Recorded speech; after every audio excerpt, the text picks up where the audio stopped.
So welcome to Decksender's Coronavirus Survival Guide for Startups Part 3. Today I've got Jonathan Keeling with me from Crowdcube. It's a pleasure to have him. Welcome to the interview, John.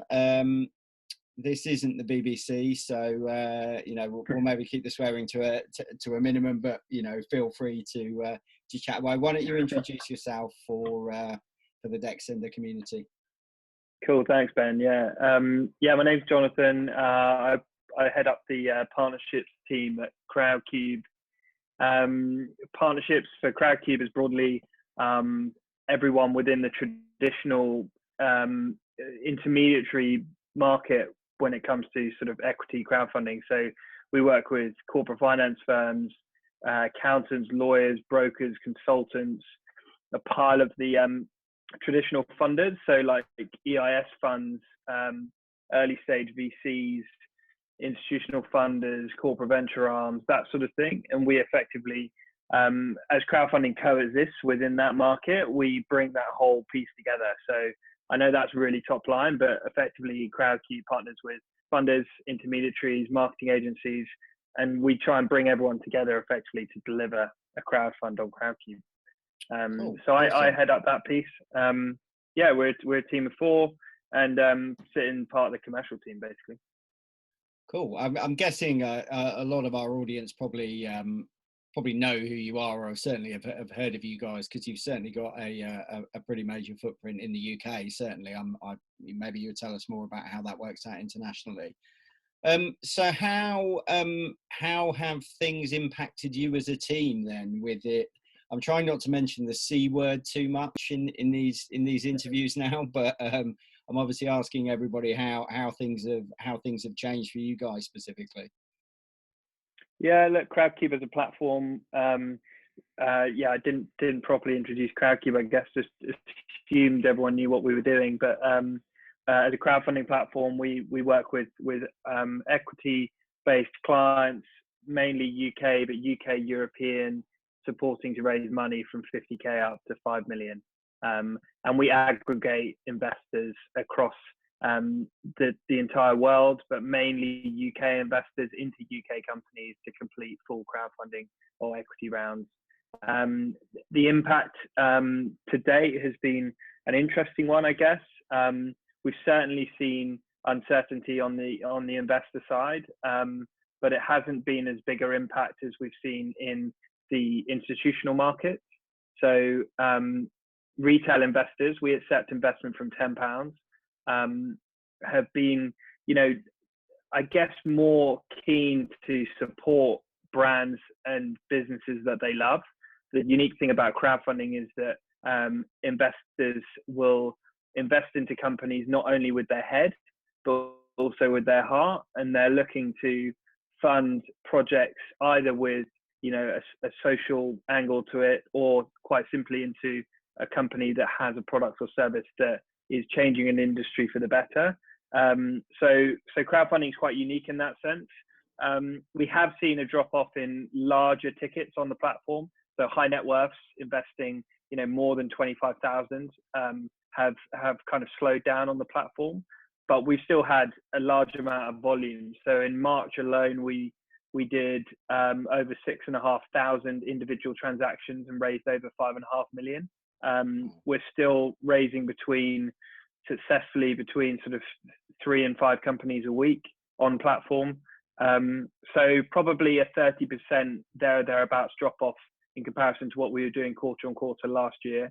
But I think that's an immediate impact on the current market, right? And I think over the coming weeks, we'll hopefully see some more certainty coming back in. There's a lot of general chatter around businesses that frankly can afford to hold on and wait for, the first bit of positivity in the market to then go and subsequently launch. And I think we'll see a wave of companies list on crowdfunding platforms across the market into kind of late Q3, early Q4. Yeah, that's interesting, and it's quite refreshing to hear actually, because I think a lot of the more mainstream news that you read at the moment is just doom and gloom completely. Yeah. I mean, there's a real sort of there's a real kind of impetus behind everybody's holding on to their cash. The only thing that you can do is hold on to your cash right now, or stick it in gold, or these sort of things. But it sounds very much like you're not seeing that kind of behavior. Yeah, I mean, it's yes and no. I think for the right type of company, you would be foolish to list on a crowdfunding platform right now if you're a restaurant or a cafe, or in one of those industries that's been really impacted by what's going on right now. But on the flip side, there's businesses that are absolutely flying. We've funded a pile of delivery businesses on Crowdcube, including Mindful Chef, Farm Drop, Field and Flower, endless amount of food and beverage brands direct to consumer that are really doing well right now.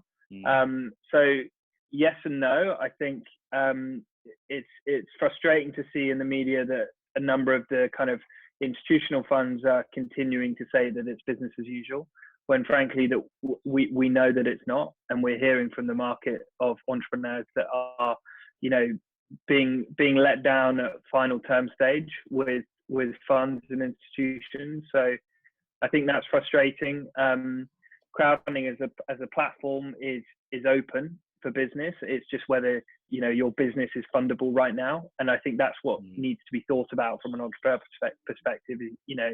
Are you in an industry that is really going to resonate right now? Medical technology is a great market to be in for obvious reasons right now.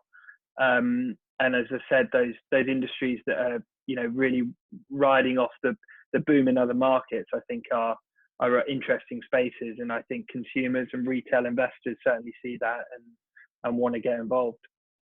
So I suppose, at this time, for a lot of startups, then the decision could be more about when they decide to come to market, depending on what kind of sector they're in. It sounds very much like there are certain sectors that are flying, and actually it could be a good opportunity to accelerate plans and kind of get in on the kind of crest of the wave. But for others, it's a bit more of a, okay, we've got to mothball this to a point when the situation changes, behavior comes back, hopefully completely back to normal. I think the mothball piece is interesting because some people see it as sitting on their hands, but others are using this time to really plan, get the right documentation in place, build a strategy around either what product or market fit that they're going to go out with into the new world, I guess, or how their fundraising strategy looks towards the end of the year. And this is a good time to be having conversations and planning that activity. I think the clearest thing that I can say around sort of stage of growth and type of business and whether it's right or wrong to fundraise right now, both in the traditional markets and on crowdfunding, is if you're a seed stage founder, frankly, you can likely afford not to go into a fundraise right now, because you probably don't have the overheads of large sort of large employee bills and other elements. I think if you're a growth stage business, obviously there's a number of government schemes that are really working well. The job retention scheme is fantastic, and some companies can really just dial costs back. Obviously, if you've got big marketing spend, that can be dialed back. And the top quartile of our network are really just optimizing their businesses to get through this period. I think the challenge is those companies in the middle, and it's those companies that haven't been served by the government initiatives either. And these businesses probably have between 10 and 30 employees. They are in a growth phase. They've been doubling down on marketing. They've been acquiring customers or growing the business quite quickly, and suddenly a revenue stream is cut off. And for those companies, it's really challenging. There's nothing being put out by government at the moment to really help those businesses. You can't just furlough a load of staff if you're going through growth. We've launched an initiative called saveourstartups.co.uk, which we welcome any extra backers on, to take a kind of open letter to government to kind of push that message of support further. But the thing that we're doing for the businesses in that phase right now is effectively going out and saying, look, if you've got a small cap table already, or even if you've crowdfunded before and you've got 100 plus shareholders on your cap table, we can do a flat round, like flat valuation, private round, or do a slightly reduced valuation on the last round, so a small down round, and raise a, let's say a small amount of capital, 100k, 200k, to get you through this trading period into the end of the year or early next year, where we can do a larger round. And that's been very, very well received. So you can't see them on Crowdcube right now, but we're actively doing, 3 or 4 transactions like that a week. And I think that's the right way to look at this is, what if you've got no other choice, the option to sell equity is still there, but you've got to be realistic. Yeah, no, I think that's important for people to recognise right now. You touched on a couple of things that you're doing behind the scenes. You mentioned, I hear that you guys have sort of rushed through some new products that you're going to be bringing to market, just sort of driven by the current circumstances. Is that something you can tell us a bit more about, or? Yes, I briefly mentioned this kind of private raise product. So just raising via a regulated link, a Crowdcube regulated link. So we're regulated by the FCA. You can go out to your shareholders and raise a very quick round via your current shareholders. So that's something that we're offering to market, as I said, mainly to our funded network, but it's open to anyone. What we're calling a community round, which is effectively, it'll be a fully due diligence round on Crowdcube. So you would need to go through our due diligence, probably takes between sort of 2 and 3 weeks to do it very quickly. And then you can go out to all of your customers. So again, it wouldn't be completely public on Crowdcube. It wouldn't be there for everyone to see. So you're reducing that exposure, I guess, which is reducing the risk of public failure. You're just going out to your customers, and your message is, look, you've been a fan of my business for X amount of years. Here's your opportunity to help me trade through this period. Let's say it's a discount on your last round or the equivalent, and we'll be doing another raise early next year. And then we also built and launched a convertible product last week. So you can go out to market either private, community, or public, and you can go out with that message of, look, there's no fixed valuation on this round, but we'll be doing a fundraise, again, later in the year or early next year, where the round will be priced and you will be issued shares at that point at a discount. So there are definitely options available for people at the moment that are worried about raising, fundraising. There might not be, in a perfect world, what everybody would choose to do, but if it's the difference between surviving and not surviving, then I suppose at least these products are available for people to potentially access. Yeah, exactly, and it can be done in a very sort of lean format, which is what's important right now. It's about speed, and it's about low cost solutions. You don't want to be going out there paying an advisor to jump through hoops for weeks and not get anywhere. And that's why, again, this could be a good route for the Decksender community. I think it's going to be an interesting time either way as to how long this plays out. I would recommend anyone who's considering fundraising, as I said before, to start thinking about planning, because there will be a rush in some shape or form towards the end of the year. At that point, investors are going to want to write checks and crowdfunders are going to want to list businesses. But you've got to remember that there's lots of companies that have delayed their rounds from February, March, April, May, and they're all going to suddenly want to go live again in August or July.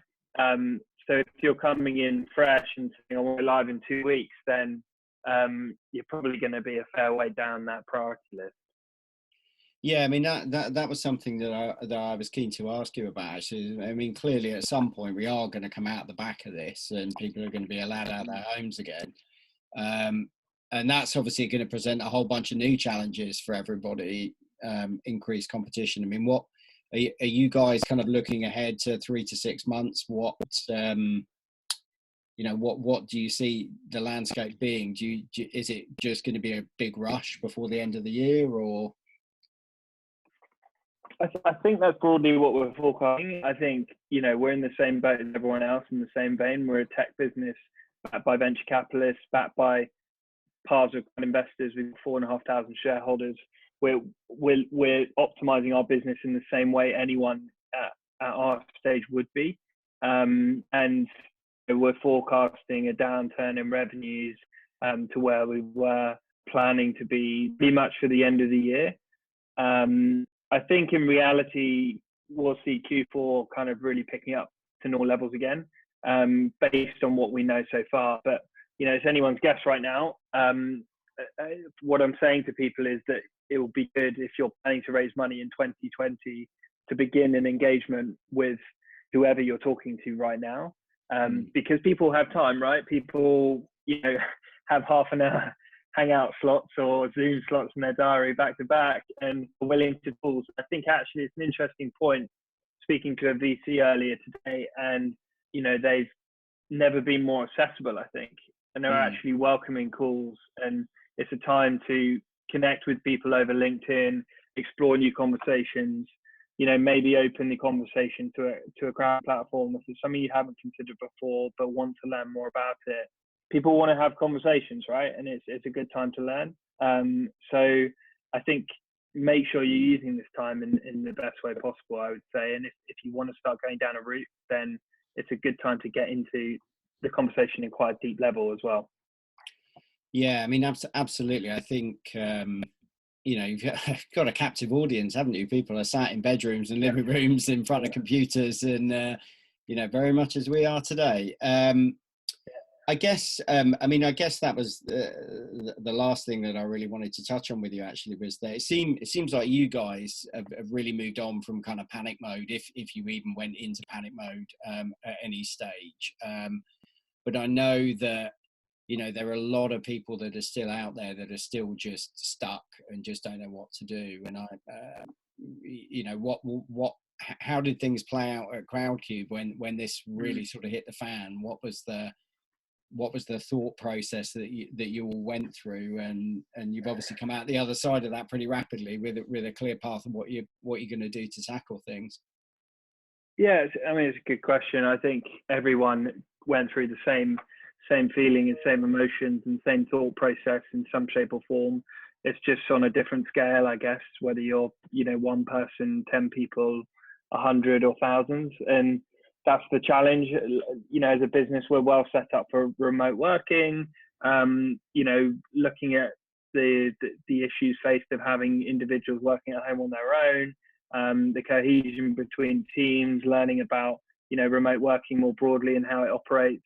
As a business, really understanding and mapping out what the next 3 quarters looks like for us in a granular format, and moving resource from our finance team into and taking resource out of our data team, and really like modeling out the business in a kind of reforecasted format is important. And I think everyone should be going through that process too. Understanding and establishing exactly what you need to prioritize right now. What are the short-term opportunities, and making sure that your commercial team is refocused on short-term opportunities, and really doubling down on those. And that's what we've done very, very effectively. And obviously, broadly helping the ecosystem in the best way you can. We've listed a pile of free resources. There's so many amazing free resources out there for support, whether it's mentorship, free financial modeling advice, all sorts of access into debt providers free of charge, etc., etc., etc. There's hotlines set up by advisory firms, legal support, etc.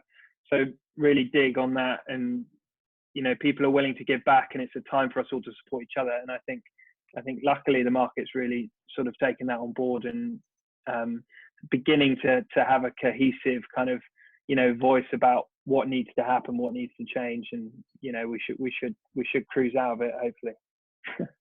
Awesome. Well, what we'll do is we'll make sure that we'll publish some links to various things and some of your initiatives on the blog, so if people want to go along and look at those and grab some advice. Any free advice obviously welcome for for the community right now.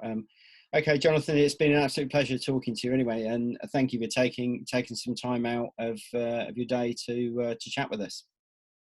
Appreciate it, Ben. Thanks so much, man. Brilliant.